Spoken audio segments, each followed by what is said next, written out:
Hello, ഇന്നൊരു chicken parts recipe video കണ്ടാലോ? അതിനുവേണ്ടി ആദ്യം കഴുകി വെച്ചിട്ടുള്ള ലിവറിലേക്ക് ഞാൻ കുറച്ച് മഞ്ഞൾപ്പൊടി ഉപ്പ് ഇട്ടൊന്ന് മിക്സ് ചെയ്ത് വെക്കുന്നുണ്ട്. ഞങ്ങൾ പെട്ടി നട്ടാ പറയാം. ഇതിലേക്ക് കുരുമുളക് പൊടിയും ആവശ്യത്തിനുള്ള ഉപ്പും കൂടി ചേർത്ത് നന്നായി മിക്സ് ചെയ്തതിന് ശേഷം വേവാൻ ആവശ്യമായിട്ടുള്ള വെള്ളം കൂടി ഒഴിച്ചിട്ട് കുക്കറിൽ ഒരു 3 വിസിൽ വരുന്നവരെ ഒന്ന് വേവിക്കാം. ഇനി വേറൊരു പാത്രത്തിൽ എണ്ണ ഒഴിച്ചിട്ട് അതിലേക്ക് വലിയ ഉള്ളിയും ചെറിയ ഉള്ളിയും കൂടി ഇട്ട് നന്നായിട്ടൊന്ന് വഴറ്റിയെടുക്കുക. അതിനുശേഷം ഇതിലേക്ക് ചതച്ച് വെച്ചിട്ടുള്ള ഇഞ്ചിയും പച്ചമുളകും വെളുത്തുള്ളിയും കൂടി ഇട്ടൊന്ന് നന്നായിട്ടൊന്ന് മിക്സ് ചെയ്യുക. ഇതിൻ്റെ പച്ചമുളകൊക്കെ ഒന്ന് മാറിയതിന് ശേഷം ഇതിലേക്ക് അരിഞ്ഞു വെച്ചിട്ടുള്ള തക്കാളിയും കൂടി ചേർക്കുക. ഇനി ഇതിലേക്ക് കുറച്ച് മുളക് പൊടി, മല്ലിപ്പൊടി ഇതെല്ലാം കൂടി ചേർത്തിട്ട് നന്നായിട്ടൊന്ന് മിക്സ് ചെയ്യുക. ലിവറിൽ ആദ്യം മഞ്ഞൾപ്പൊടി ഇട്ട് മിക്സ് ചെയ്ത് വെച്ചതുകൊണ്ട് ഞാൻ ഇതിലേക്ക് മഞ്ഞൾപ്പൊടി ഇപ്പോൾ ചേർക്കണില്ല കേട്ടോ.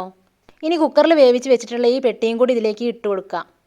ഒന്ന് തിളച്ചതിന് ശേഷം ഇതിലേക്ക് നമുക്ക് ലിവറും കൂടി ചേർത്ത് കൊടുക്കേ. ഇനി ഇതൊന്ന് ഉടയാതെ മിക്സ് ചെയ്തതിന് ശേഷം ഇതൊന്ന് അടച്ച് വെച്ച് വേവിക്കുക കേട്ടോ. ഇതിലേക്ക് ഞാൻ കുറച്ച് കുരുമുളക് പൊടിയും കൂടി ചേർത്ത് കൊടുക്കുന്നുണ്ട്. ഉപ്പോ എരിവോ കുറവുണ്ടെങ്കിൽ ഓരോരുത്തരുടെ ആവശ്യാനുസരണം ഇതിൽ ഇപ്പോൾ ചേർത്ത് കൊടുക്കാം കേട്ടോ. ഇനി ഇതിലേക്ക് കറിവേപ്പിലയും മല്ലിച്ചപ്പും കൂടി ഇട്ടാൽ കറി റെഡിയായേ. അതിൻ്റെ ഒപ്പം തന്നെ ഞാൻ പത്തിരിച്ചട്ടിയിൽ ഓട്ടട ഉണ്ടാക്കുന്നുണ്ട് കേട്ടോ. ഈ ചട്ടിയിലാണ് കേട്ടോ ഓട്ടട സാധാരണ ചുട്ടെടുക്കുക. ഈ ചട്ടിക്ക് പത്തിരിച്ചട്ടി എന്നാണ് പേരെങ്കിലും ഓട്ടട ഉണ്ടാക്കാനാണ് കേട്ടോ ഇത് അധികവും ഉപയോഗിക്കുക. ഓട്ടട റെസിപ്പീൻ്റെ വീഡിയോ ഞാൻ ചാനലിൽ ഇട്ടിട്ടുണ്ട്. വീഡിയോ ഇഷ്ടപ്പെട്ടാൽ ലൈക്ക് ചെയ്ത് ചാനലൊന്ന് സബ്സ്ക്രൈബ് ചെയ്ത് സപ്പോർട്ട് ചെയ്യണേ.